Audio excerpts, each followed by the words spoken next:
এবার নজর এবারের ভোটের আরো একটা সেলিব্রিটি কেন্দ্র মেদিনীপুরের দিকে, যেখানে জুন বনাম অগ্নিমিত্রার লড়াই। অন্যদিকে দিলীপ ঘোষের কেন্দ্র ছিল এটি, আর দিলীপ ঘোষ কিন্তু এই কেন্দ্রের ভোটার এখন। আর দিলীপ ঘোষের জেতা আসনে প্রার্থী বদল করেছে বিজেপি। আর এই মেদিনীপুর লোকসভা কেন্দ্রের দিকে যদি আমরা নজর দিই, তাহলে খড়গপুর সদর, কেশিয়ারি, নারায়ণগড়, এগরা, দাঁতন, এই 7 বিধানসভা নিয়ে গঠিত এই মেদিনীপুর লোকসভা কেন্দ্র। আমরা নজর রাখবো অবশ্যই এই মেদিনীপুর লোকসভা কেন্দ্রের দিকে, যেখানে দুই বিধায়কের জোর টক্কর। ইরান আমাদের প্রতিনিধি রয়েছেন আমাদের সঙ্গে। ইরান, দুই বিধায়কের জোরদার লড়াই। দিলীপ ঘোষ কিন্তু এই কেন্দ্রেরই প্রার্থী ছিলেন, এর আগে জিতেছিলেন এবং এই কেন্দ্রের ভোটার, কিন্তু এবার প্রার্থী বদল করেছে বিজেপি।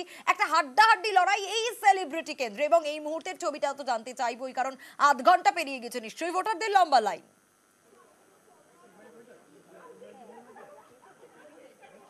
দেখো, মেদিনীপুর কেন্দ্র এবং অবশ্যই হাই ভোল্টেজ কেন্দ্র, কারণ দুজন বিধায়কের লড়াই। যেই জিতুক না কেন, একজন বিধায়ক তিনি সাংসদ হবেন। তবে আমি যেই মুহূর্তে দাঁড়িয়ে রয়েছি, সেটা বুথ নাম্বার 294 মেদিনীপুর শহর নির্মল স্কুল এবং গার্লস স্কুল। সেই স্কুলের এই মুহূর্তে ইভিএম খারাপ। যে অভিযোগ উঠছে সেটা হচ্ছে এই মুহূর্তে প্রথম 4টি ভোট হয়, যদিও যারা ভোট দিতে এসেছিলেন তারা দেখতেই পাননি কাকে ভোট দিয়েছেন, এবং তারপরেই ভিভিপ্যাটে সেই ছবি ওঠেনি, তারপরে ইভিএম খারাপ, এবং তারপর দীর্ঘ লম্বা লাইন। এই মুহূর্তে কিন্তু দেখা যাচ্ছে যে প্রচুর বয়স্ক মানুষ সকাল সকাল ভোট দেবেন বলে, কিন্তু ওয়েদারটা এখন বেটার রয়েছে সেই কারণে এসছেন, কিন্তু দীর্ঘক্ষণ তারা দাঁড়িয়ে রয়েছে। কিন্তু ভেতরের পরিস্থিতির ছবিটা দেখাই, দেখতে পাচ্ছ মহিলাদেরও লাইন যেমন রয়েছে যথেষ্ট, এবং ভেতরেও কিন্তু এই মুহূর্তে যে ছবি, এটা হচ্ছে 294 নম্বর বুথ। সেখানে এই মুহূর্তে ইভিএম সেটা কাজ করছে না, এবং ইভিএম 4টে ভোট হওয়ার পর তারপরেই কিন্তু ভোট বন্ধ রয়েছে, এবং এজেন্টরা তারা বসে রয়েছেন, এবং যারা দীর্ঘক্ষণ লাইনে দাঁড়িয়ে রয়েছেন। আপনি ভোট দিতে পেরেছেন? না, ভোট দেওয়া যায়নি, মেশিন খারাপ। কটা ভোট হয়েছে? 2 না 3টে হয়েছে। আপনি এখানে এজেন্ট? আপনি কোন দলের এজেন্ট? সিপিআই। আচ্ছা, কি হলো এখানে? ইভিএম কি খারাপ? ইভিএম খারাপ বলতে 5টা ভোট, পঞ্চম জন যখন ভোট দিতে গেছে তখন বলছে যে সাউন্ড হচ্ছে না, ভিভিপ্যাট বেরোচ্ছে না। তারপরে ওখানে দেখা গেল যে টোটাল ভোট কাউন্ট পোলিংটা দেখতে গেলাম, তখন দেখা গেল যে কোনো ভোট পড়েনি, নীল।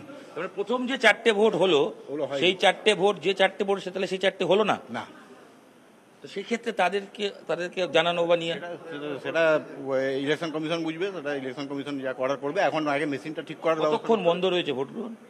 5 মিনিটের মধ্যে বন্ধ হয়ে গেছে, 5-7 মিনিটের মধ্যে বন্ধ হয়ে গেছে। আধ ঘন্টা হয়ে গেল বেশি, এখনো চেঞ্জ হয়নি। না, সেক্টর থেকে এসছেন?